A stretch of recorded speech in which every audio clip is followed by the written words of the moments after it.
โอเคကျမတို့ကရှေ့မှာ belief တွေအကြောင်းပေါ့နော်ယုံကြည်မှုတွေအကြောင်းဆွေးနွေးခဲ့ပြီးတော့ဒီဗီဒီယိုလေးကတော့ကျမတို့က limiting belief ပေါ့ limiting belief ဆိုတာကကြတော့ကိုယ်သွားချင်တဲ့လမ်းကြောင်းကိုဖြစ်ချင်နေတဲ့နေရာမှာကိုယ်ပြန်ပြီးတော့ဆွဲချနေတယ်လို့မျိုးဖြစ်နေတဲ့အရာတွေပေါ့နော်ဒါတွေကိုပြောတာ limiting belief ဆိုတာဆိုတော့ limiting belief တွေကကိုယ်လှုပ်ချင်တဲ့အရာတွေကိုကိုယ်နောက်ပြန်ပြီးဆွဲနေတယ်လို့မျိုးခံစားနေရတဲ့လူတွေရှိလားဆိုတော့ limiting belief တွေရှိတဲ့လူတွေစီမှာဆိုလို့ရှိရင်ကိုလှုပ်ချင်နေတဲ့အရာလေးတွေကိုသူတို့အကြောင်းပြချက်ပေးတာလေးတွေကဘယ်လိုမျိုးလေးတွေလဲဆိုလို့ရှိရင် I am not good enough ကိုယ့်ကိုမပြည့်စုံဘူးတခုခုစတင်ဖို့အတွက်မပြည့်စုံသေးဘူးမလုံလောက်သေးဘူးလို့ထင်တဲ့ဒါမျိုးအတန်လေးဒါမျိုးဒါကလည်းကိုယ့်ရဲ့ limiting belief ကြောင့်ပေါ့နော်နောက်ထပ် limiting belief ရှိတဲ့လူတွေကနောက်ထပ်ဘယ်လိုတွေအကြောင်းပြချက်တွေပေးကြလဲဆိုရင်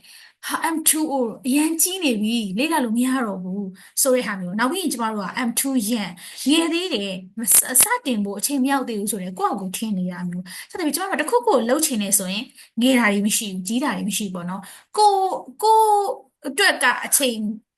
်ကိုစကျင်နေဆိုကိုအတွက်အချိန်ကောင်းနေပေါ့နော်ဆိုတော့ငါအဲ့ဒါလုံးလိုက်တယ်ဆိုလို့ရှိရင်ကြာရှုံးသွားရင်ဘယ်လိုလုပ်မလဲစသဖြင့်ဒါကအဓိကဒီလိုမျိုး excuse တွေပေးနေရဆိုတာကသူ့ဘက်မှာ limiting belief တွေရှိနေလို့ပဲပေါ့နော်ကျွန်တော် limiting belief ရှိတယ်ဒါပေမဲ့အဲ့ကို limiting belief ကိုကျမတို့ကတီးဖို့အရေးကြီးတယ်။ဘာဖြစ်လို့လဲဆိုရင်ကျမတို့ရဲ့ဒီ belief ကပဲကျမတို့ရဲ့ဒီ identity ကိုဖြစ်ပေါ်လာတယ်။ဒီခဏခဏကျမတို့အတွေးတွေခဏခဏဒါတွေကိုခဏခဏကြားရတဲ့အခါမှာခဏခဏတွေးတဲ့အခါမှာ belief တွေဖြစ်လာတယ်။ဒီ belief ကနေမှကျမတို့ identity ကိုတိဆောက်ပေးတယ်။ပြီးကျမတို့အဲ့ရနေစပြီးကျမတို့ကိုယ့်ရဲ့ယုံကြည်ချက်ပေါ်မှာမူတည်ပြီးကျမတို့ဘဝမှာဒီ action တွေယူကြတယ်။အဲ့ကြမှာကျမတို့လိုချင်တဲ့ result တွေရတယ်။ဒါကြောင့်ကျမတို့ဒီ result ရဖို့အတွက်ဒီကျမတို့အတွေးခေါ်တွေဒီအတွေးခေါ်လေးတွေအယူဆလေးတွေအဲ့အပေါ်မှာဖြစ်လာတဲ့ belief ဆိုတာကအင်မတန်မှအရေးကြီးတဲ့အရာတစ်ခုဖြစ်တယ်။ဘာဖြစ်လို့လဲဆိုရင်ဒီ belief ကကျမတို့ရဲ့ identity ကို shape လုပ်နေလို့လည်းဖြစ်တယ်။ဆိုတော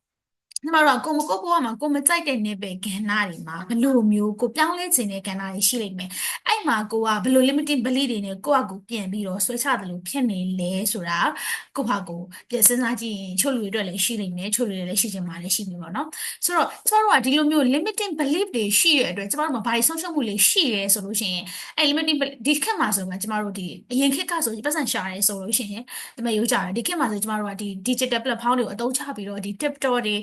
Facebook တွေ YouTube တွေပတ်စံရှာလို့ရနေပြီဒီကနေပြီးတော့ income တွေရအောင်လုပ်လို့ရတဲ့ခေတ်ဖြစ်နေပြီ content တွေကနေပြီးငွေဝင်တဲ့ခေတ်ဖြစ်နေပြီဒါဆိုရင်ကိုကရှိလိမ့်မယ်တချို့ကငါကင်မရာရှေ့မှာမပြောရဲဘူးငါလူတွေရှေ့မှာစကားမပြောရဲဘူးငါဘယ်လိုဗီဒီယိုတွေလုပ်ရမှာလဲကျမတို့မှလည်းသိလားလူတိုင်းမှာကိုယ်ပိုင်အတွေ့အကြုံတွေကိုယ်ပိုင် experience တွေရှိပြီးသားဒီအတွေ့အကြုံ experience တွေကို share ရင်းနဲ့ပဲကျမတို့ကဒီ social media ပေါ်မှာတက်လာပြီးတော့ကိုယ်လုပ်ငန်းလေးတွေမိတ်ဆက်လို့ရတယ်ကျမတို့เนาะလူတွေနဲ့ connect လုပ်လို့ရတယ်ဒီလိုတွေမလုပ်ဘူးဆိုရင်ဒီလိုတွေမလုပ်ဖ ೇನೆ ညှင်းဆက်နေအောင်မယ်ဆိုရင်ကျမတို့ကဒီလိုမျိုးဒီခေတ်မှာရတဲ့ opportunities တွေနဲ့ဝေးသွားနိုင်တယ်နောက်ပြီးကျမတို့ကပေါ့နော်ဒီကိုလှုပ်ချင်နေတဲ့အရာကိုမှ limiting belief တွေရှိနေလို့မလုပ်ဖြစ်ဘူးဆိုရင်ဒီလိုမျိုး opportunity လေးတွေ့သွားနိုင်တယ်နောက်ပြီးကျမတို့ကဒီလိုမျိုးဟာကိုမှရှိနေရဆိုတာသိပြီးဘယ်လိုမျိုးပြန်ပြီးတော့ reframe လုပ်ကြမလဲเนาะဆိုတော့အဲ့ formula လေးကိုကျမချက်ပြောပြမယ်ဒီမှာကိုကပထမတစ်ချက်အနေနဲ့ကိုယ့်ကို awareness ဖြစ်ပြီးကိုကဒီလို limiting belief တွေရှိနေတယ်ဆိုရင်ကိုကအဲ့အရာကိုနာမည်လေးပြီးကြည့်လိုက်เนาะပြီးကိုယ့်ကို chair blank ခေါ်လိုက်ကျမတို့ရဲ့ယုံကြည်မှုအတွေ့အယူဆတွေကတစ်ချိန်လုံး100%all the time မမှန်နိုင်ဘူးလေနော်ကျမတို့ကပြန်ပြီးအစားထိုးလို့ရတယ်ရှေ့ကဗီဒီယိုမှာပြောခဲ့သလိုပဲကျမတို့က confident လို့ပဲ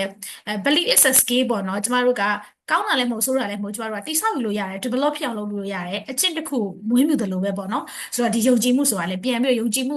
ကိုယ့်ဟာကိုယ်မသိလို့ပဲဖြစ်နေပါစေဒီယုံကြည်မှု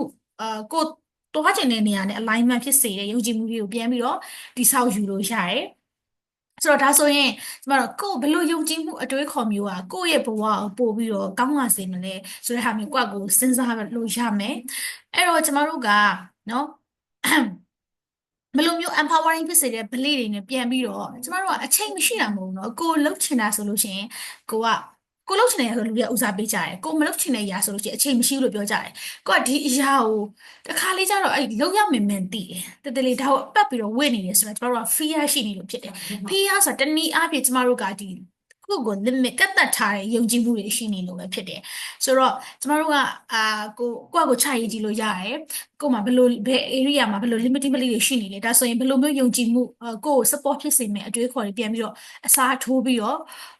့ရေးကြည့်မလဲဆိုတဲ့အပိုင်းတွေကိုယ့်ကိုလုပ်ကြည့်လို့ရတယ်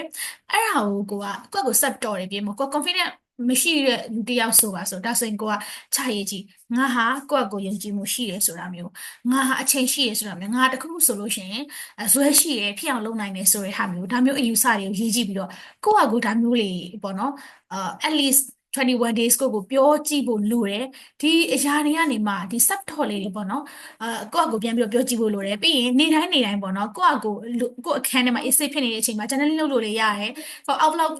အတန်ထွက်ပြီးတော့ပြောလို့လည်းရတယ်ပြီးရင်ကိုယ်တကယ်ယုံကြည်မှုရှိနေတဲ့ပုံစံမျိုးကိုယ်တကယ်လှုပ်ချင်နေတဲ့ပုံစံမျိုးလှုပ်နေတကယ်တော့ကိုယ့်ကိုပြန်ပြီးတော့ကိုယ့်ရဲ့စိတ်ကို reframe လုပ်လို့ရပါတယ်ဒါဆိုကျွန်တော်တို့ဒီနေ့ပြောသွားတာကတော့ limiting belief တွေအကြောင်းပေါ့နော်ဒီ belief တွေကလည်းစိတ်ဝင်စားဖို့ကောင်းတယ်ဆိုတော့ဒီ belief တွေနဲ့ပတ်သက်တဲ့ဟာလေးတွေလည်းဆက်ပြီးတော့နောက်ဗီဒီယိုမှာပြန်တွေ့မယ်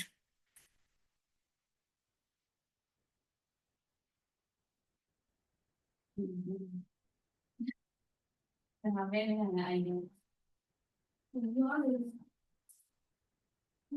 ဘာလို့လဲဘာလို့လဲ